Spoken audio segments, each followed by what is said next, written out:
좋습니다. 오늘 말씀의 주제 제목은요, 우리는 어떻게 예수님을 대해야 할까라고 하는 제목으로 말씀을 함께 나눠보고자 합니다. 오늘 본문의 내용을 담은 복음서가 있습니다. 오늘 우리의 본문은 누가복음 말씀이지만 사실은 사복음서라 불리우는 마태, 마가, 누가, 요한복음에 다 기록되어 있는 내용이 오늘 본문의 내용입니다. 그런데 이 네 복음서에, 사복음서에 적혀 있는 이 똑같은 스토리, 이 이야기의 내용이요, 조금씩 다르게 해석이 되어 있는 것을 보게 돼요. 그래서 사람들은 생각을 해요. 마가복음에는 이렇게 써 있는데 마태복음은 이렇게 해석했네. 그러다 보니까 사람들이 어떤 것을 따라야지? 라고 좀 고민이 될 때가 있어요. 하지만 오늘 우리가 이 말씀이 헷갈리지 않아도 되어야 될 것은 무엇이냐면, 어떤 게 진짜 진실에 더 가깝게 기록되었느냐를 먼저 따지기보다는 이 각각의 내용들이, 또 이 각각의 내용들을 통해서 하나님께서 우리에게 주시고자 하는 메시지는 무엇이냐가 더 중요하다라는 것입니다. 그러니 따라해 볼까요? 헷갈릴 필요 없다.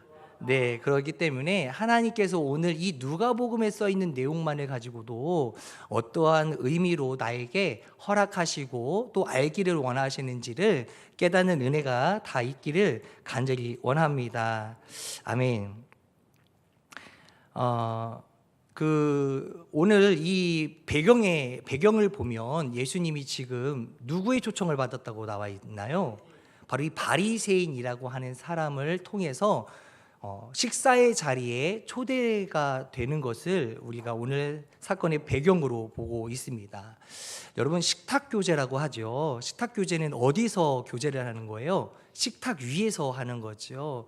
유대인들, 특히나 이 바리새인들은요, 이 식탁 교제가 상당히 귀하게 여겼던 시대를 살아가는 사람들의 모습이었다라는 것입니다. 왜 그러냐면 그 식탁 자리에서 나오는 이야기들과 이 교제를 통하여서 정말로 서로가 서로를 더욱더 알아가고, 또 하나님의 은혜 안에서 우리가 어떻게 이 관계를 이끌어 가야 될지에 대한 내용들이 깊게 담겨져 있기 때문에, 그런 교제가 이 식탁의 자리에서 주로 이루어졌기 때문에 이 유대인, 이 바리새인들에게 있어서는 중요한 것은 식탁 교제가 상당히 중요한 부분이었다라는 것이죠. 그렇기 때문에 식탁 교제를 할 때에 아무나 초대하지 않고 정말로 귀한 사람들, 소중한 사람들을 초대해서 함께 그 교제를 나눈다라는 것을 우리가 오늘 말씀에 앞서서 한번 또 기억하고 생각해 보며 나아갔으면 좋겠습니다. 그런데 그 자리에 누가 초대가 되었다고요? 바로 예수님께서 초대가 되었습니다. 물론 이 바리새인들과 예수님이 식사를 하는 장면은 오늘 본문의 내용뿐만이 아니라 오늘 우리 누가복음서를 읽고 있는데, 오늘 지금 우리가 7장을 보고 있잖아요. 사실 그 외에도 이 바리새인과 예수님과의 그 식탁 교제는 11장에서도 이루어지게 되고요, 또 14장에서도 한 번 더 이루어지는 것을 보게 되는 것이죠. 근데 이 내용들을 쭉 보면요, 두 번은 예수님께서 초대를 받아서 들어간 자리고, 한 번은 그 바리새인이 살고 있는 집에 가서 식사를 하고 싶으셔서 예수님이 직접 찾아간 케이스도 있었다라는 거예요. 그런 관계를 볼 때 우리가 꼭 기억해야 될 것은 무엇이냐면, 우리가 일반적으로 생각하는 것이 무엇이죠? 바리새인 그러면 예수님을 대항하는 사람들, 예수님을 싫어했던 사람들, 예수님을 인정하지 않았던 사람들로만 우리가 알고 있는데, 사실은 다 그렇지는 않다라는 거예요. 이렇게 예수님과 식탁 교제를 하기를 기뻐하는 자들도 분명히 존재했다라는 것을 기억했으면 좋겠습니다. 네, 아멘. 자, 그런데 이 자리에 지금 예수님께서 초청을 받아서 지금 집에 막 들어오셨어요. 36절 한번 말씀 볼까요? 36절 시작. 한 바리새인이 예수께 자기와 함께 잡수시기를 청하니 이에 바리새인의 집에 들어가 앉으셨을 때가 참 중요합니다. 지금 집에 들어오셔서 막 앉으셨어요. 그런데 그 자리에 누가 등장하게 되냐면요, 37절 그 다음 절입니다. 시작. 그 동네에 뭐를 지은? 죄를 지은 누가 있대요? 한 여자가 있었다라고 말씀하고 있습니다. 그녀는 잘 알려져 있는 아주 유명한 연예인이 아니라 죄인이었어요. 죄인은요, 사람들이 기피할 대상이에요. 그러니까 사람들이 다가옵니까? 안 다가옵니까? 다가오질 않아요. 근데 그 죄인인 사람이요, 불현듯 지금 예수님이 있다라는 것 하나 정보를 얻고 그 바리새인의 집에 들어가 버린 거예요. 들어갔어요. 자, 들어가서 뭐를 했냐면 37절 말씀에 보니까 예수께서 바리새인의 집에 앉아 계심을 뭐 하고, 자, 이 여자가 알았어요, 몰랐어요? 알았어요. 알고 나서 들어가셨구나 하고 끝난 게 아니라 뭐 하셨다고요? 향유가 담긴 옥합을 가지고 왔다라고 이야기합니다. 알고 가지고 온 거예요. 무엇인가 준비한 것이 있다라는 것을 알게 되는 부분입니다. 그러더니 이 여인이 한 행동을 한번 보십시오. 38절의 말씀에 보니까 이 여자가 어떤 여자로 유명하다고 그랬죠? 동네에서 죄인인데 이 죄인이 하는 행동을 보세요. 자, 38절 누구의 뒤로? 여러분, 예수님의 앞에 등장하는 게 아니라 어디로 등장해요? 뒤로. 왜요? 하나님 예수 그리스도를 죄인이기 때문에 앞에서 볼 수 없는 거예요. 그러면서 그 발 앞에 선 게 아니라 어디에 섰어요? 곁에 섰어요. 앞은 아닌 건 확실해요. 그죠? 옆이나 뒤에 섰겠죠. 그런데 그 서게 되는 그 순간 이 여인이 하는 행동을 보십시오. 뭐예요? 울기 시작해요. 울기 시작하는 거예요. 우리가 생각해보면 죄인 그러면 나쁜 녀석, 못된 녀석, 이게 필요도 없는, 세상에 필요도 없는 사람, 이렇게 생각할 수 있겠지만 지금 이 여자가 하는 행동, 이 죄인이 하는 행동은요, 보세요, 울어요. 그러면서 뭐를 흘려요? 눈물을 뚝뚝 흘리다 보니까 누구 발에 떨어져요? 예수님의 발에 떨어지기 시작해요. 그리고 그 떨어진 그 눈물이 흐른 그 발을 어떻게 해요? 자기의 머리털로 닦아요. 여러분, 여인이요, 여자가요, 이 머리를 푸는 거는요, 언제 하냐면 잠자리에 들기 전에 남편 앞에서만 풀었다고 해요. 그런데 지금 자기 머리털을 풀어서 그 발로 닦고 있는 거예요. 그리고 그 발에 뭐를 해요? 입 맞추고, 그리고 뭐를 해요? 향유를 부었다라고 합니다.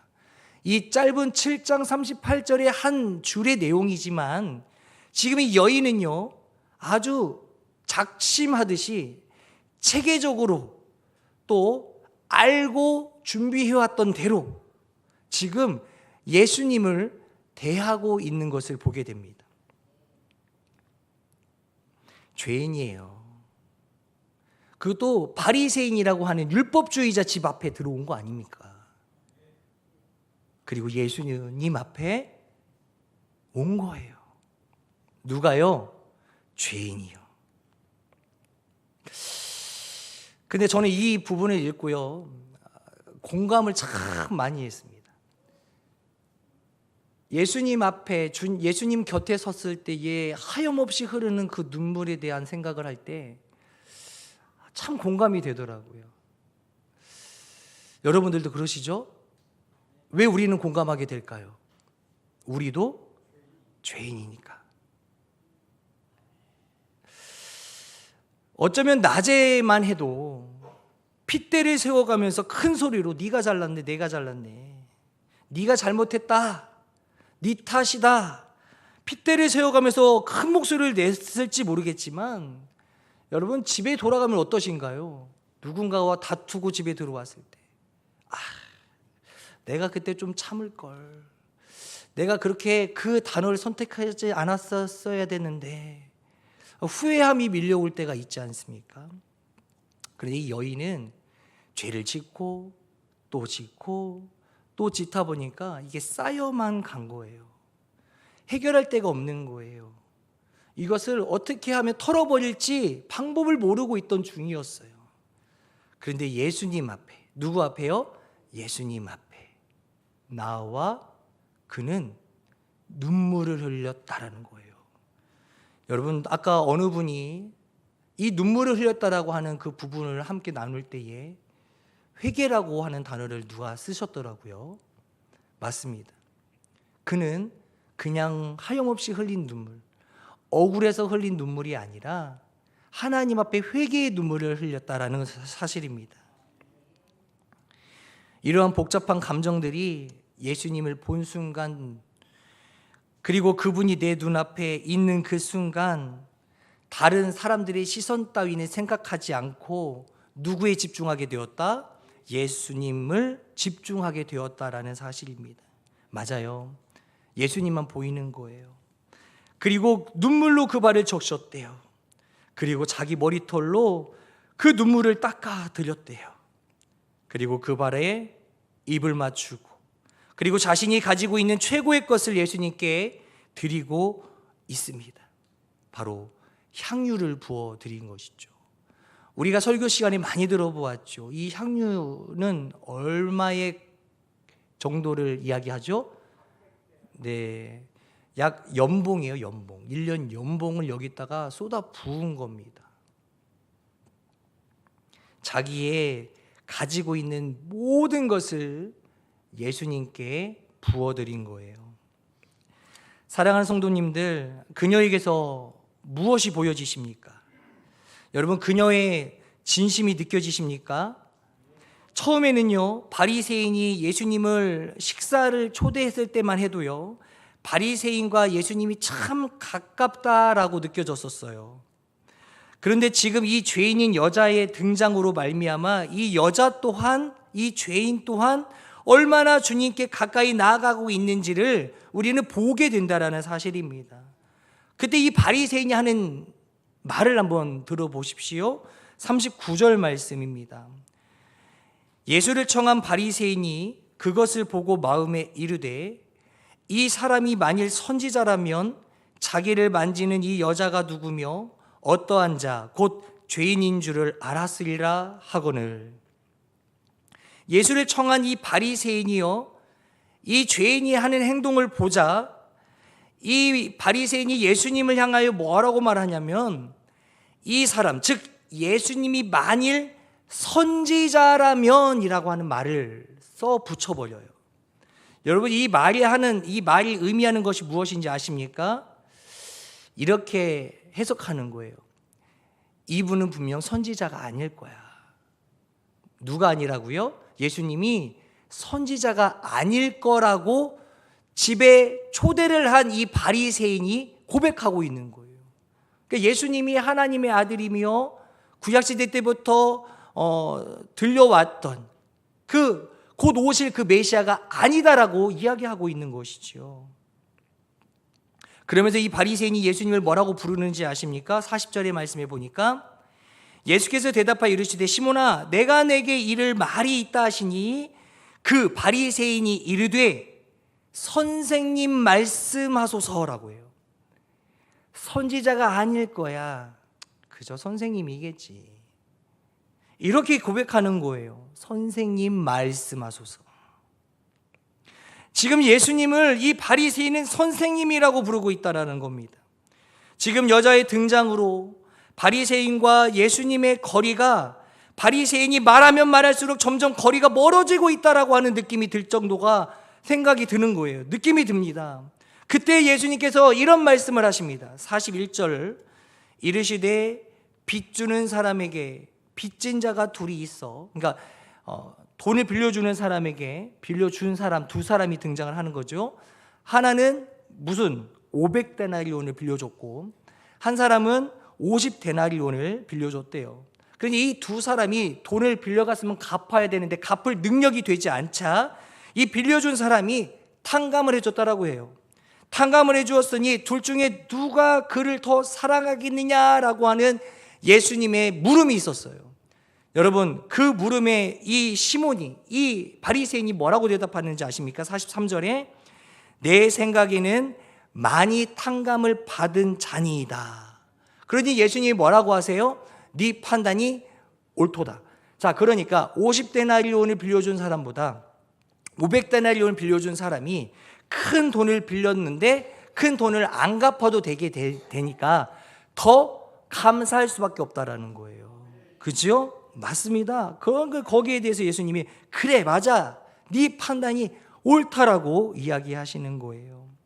그러면서 44절에 뭐라고 합니까? 그 여자를 돌아보시며 시몬에게 이르시되 이 여자를 보느냐? 내가 너의 집에 들어올 때 너는 내게 발 씻을 물도 주지 아니하였으되 이 죄인 여자는 눈물로 내 발을 적실 뿐만 아니라 머리털로 나를 닦아주었다. 그리고 45절에 너는 내게 입맛 주지 아니하였으되 그는, 이 죄인은 내가 들어올 때부터 내 발에 입맛 주기를 그치지 아니하였으며 46절에 너는 내 머리에 감람유도 붓지 아니하였으되 그는 향유를 내 발에 부었느니라. 여러분, 감람유라고 하는 것은 그 나라에, 그 땅에요, 감람나무가 엄청 많아요. 올리브나무라고 불리우기도 하지요. 그러니까 이거는 흔한 거예요, 흔한 거. 그런데 그 올리브유, 이 감람유에 뭐를 부어요? 향. 예, 이거를 부으면 향유가 되는 거거든요. 이거는 값어치가 엄청나게 높습니다. 너는 작은 것 하나도 나에게 대해주지 않았지만 이 죄인은 나를 위해 향유를 내 발에 부었다. 모든 걸 쏟아 나에게 부었다라고 이야기하고 계신다라는 거예요. 애초에 너는 호기심 정도로 나를 초대했지만 이 죄인이었던 여자는 호기심 정도가 아니라 진심 어린 자기 반성과 예수님을 향한, 나를 향한 온전한 믿음을 가지고 지금 이 자리에서 나를 초대했다라는 거예요. 지금 외형적으로 보았을 때는 바리새인의 집에 초대되어 왔지만 영적으로 볼 때에 이 죄인인 여자는 예수님을 초대하고 있다라는 거예요. 예수님이 생각할 때, 야, 그냥 밥 한 끼 얻어먹는 이 초대가 나에게 기쁨을 주는 것이 아니라 정성을 다해 마음과 생각과 모든 것들을 쏟아내어서 그가 가지고 있는 소유물 중에 최선의 것들을 나에게 주는 이 죄인의 이 값어치가 나를 더 기쁘게 한다라고 이야기하고 계시는 것입니다. 저는 이 부분을 예배와 연관 지어 보려고 합니다. 우리는 하나님 앞에 예배자로 서기를 원합니다. 아멘. 그런데 예배자로 서기를 원하면서 내가 하나님 앞에 진정성 있는 모습으로, 그리고 좀 더 진실된 모습으로 서야 하는데 예배에 나올 때 어느 순간 내 모습을 돌이켜보면 아무 감흥이 없는 거예요. 예배 드리는 수요일, 또 모레 있을 금요일, 또 이틀 후에 있을 주일, 우리는 반복적인 요일들이 돌아올 때마다 예배 자리로 나오기는 하지만 주님을 향한 믿음은 온데간데 없고 육체적 피곤함만 가지고 교회에 왔다가 꾸벅꾸벅 졸다가 끝나가 버리는 거죠. 아무것도 해결된 것 없이 육체적인 피로감을 가지고 와서 다시 육체적 피곤함을 가지고 가는 거죠. 분명한 것은 예배를 통해 우리는 해결해야 될 부분이 있는 줄 믿으시기를 바랍니다. 그리고 또 하나님 앞에 우리는 공급받아야 될 부분들이 있는 줄 믿으시기를 바랍니다. 그런데 이 공급받아야 될 부분과 해결해야 될 부분이 있음에도 불구하고 우리는 예배의 자리에 나왔지만 해결해야 될 부분들을 망각한 채, 잊어버린 채 그냥 엉덩이만 붙였다가 예배가 끝나면 떼고 가는 거예요. 그러나 이 죄인인 여자의 모습을 보십시오. 38절의 말씀을 다시 한번 보도를 원합니다. 예수의 뒤로 가서 그 발 곁에 서서 그리고 울고 눈물로 그 발을 적시고 그리고 자기 머리털로 닦고 그 발에 입 맞추고 향유를 부었으니. 그러나 예수님께서 이런 말씀을 우리에게 하시는 거죠. 그래, 그게 믿음 있는 자의 모습이었어. 그러나 너는 지금 뭐 하고 있느냐라는 겁니다. 지금 나를 초대해 놓고 너는 나에게 무엇을 해주었니라고 묻고 계시는 겁니다. 여러분, 예수님이요, 지금 그저 대우받지 못해서 속상해서 하시는 말씀이 아니라 너는 왜 내게 최선을 다하지 못하였는가를 우리에게 묻고 계신다라는 사실입니다. 네가 내게 발 씻을 물을 주진 않았지만 이 죄인은 내게 눈물로 발을 적셔주었을 뿐만 아니라 머리털로 닦아주었노라. 네가 내게 입 맞추지 않았지만 이 죄인은 내게 발에 입을 맞추어 주었다. 네가 내게 머리에 감람유를 부어주진 않았지만 이 죄인은 내 발에 향유를 부어 주었다.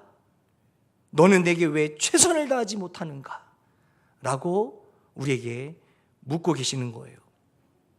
여러분, 무슨 차이일까? 무슨 차이일까? 우리 오늘 본문의 말씀 47절과 48절 말씀 같이 함께 읽겠습니다. 시작. 이러므로 내가 내게 말하노니 그의 많은 죄가 사하여 졌도다. 이는 그의 사랑함이 많음이라. 사함을 받은 일이 적은 자는 적게 사랑하느니라. 48절. 이에 여자에게 이르시되 내 죄 사함을 받았느니라 하시니. 예수님을 향한 사랑이 많으니 그 많은 죄가 사해졌다라고 말씀하고 계시는 것을 보게 됩니다. 그러니까 하나님은 이만큼 우리가 채워주기를 원하는데 이만큼 이 여인은 채워졌다라는 거예요. 여러분, 우리 예수님이 그 여인을 바라보고 흡족했을까요? 흡족하지 않았을까요? 흡족하셨어요. 매우 예수님이 볼 때에 흡족했던 모습이었다라는 거예요. 그러면서 49절과 50절에 우리가 이 말씀을 볼 수가 있습니다. 함께 앉아있는 자들이 속으로 말하되 이가 누구이기에 죄도 사하는가 하더라. 예수께서 여자에게 이르시되 내 믿음이 너를 구원하였으니 평안히 가라 하시니라. 함께 앉아있는 자들이 속으로 말하는 거예요. 뭐라고요? 저 사람이 누구기에 죄를 사하여 주시지?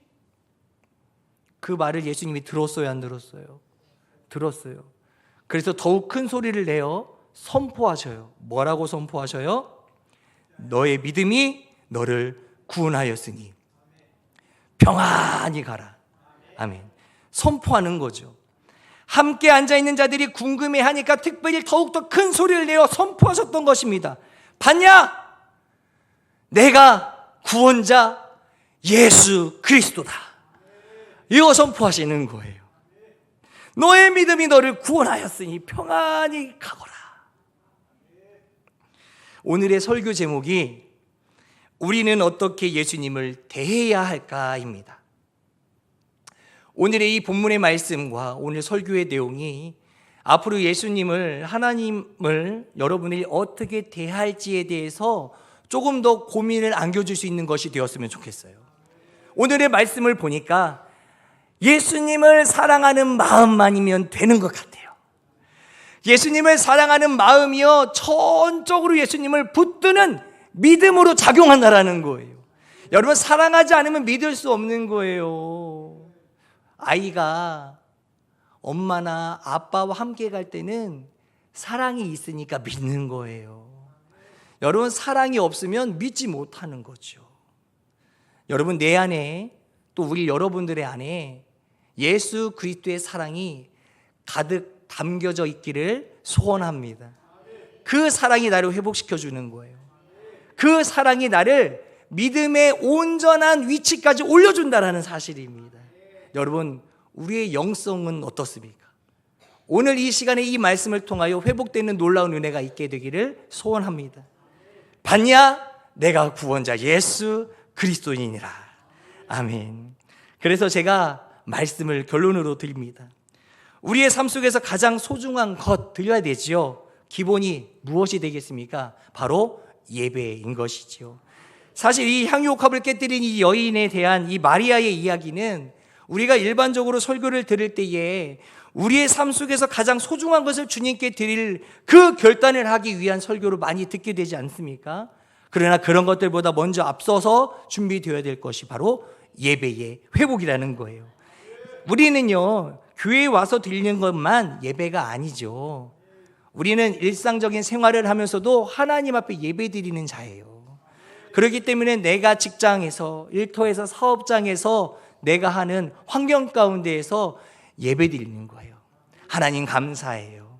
하나님, 나의 어려움이 생겼는데 이것 또한 물리쳐 주셔요. 아버지, 내가 조금 더 부족하여서 감사할 줄 모르는 것 같아요. 오늘 하루의 일과가 힘들게 시작되었지만, 어렵지만, 두렵고 떨리고 그렇지만, 그럼에도 불구하고 하나님을 의지함으로 내가 잘 헤쳐나갈 수 있도록 도와주세요. 그러면서 막 흥을 대는 거예요. 트로트 부르지 마시고요. 하나님 찬양하는 것, 그것이 나의 회복이 되기를 원합니다. 그것이 나의 일상이 되기를 원합니다. 그래서 내가 예배자로 예수님 앞에 서게 되는 우리 모두가 되기를 원합니다. 자, 따라서 해볼까요? 오늘 이 죄인은 예수님께 곁에 서서 예배자로 주님께 기쁨을 드렸습니다. 나도 그렇게 살기를 원하시면 아멘. 아멘. 감사합니다.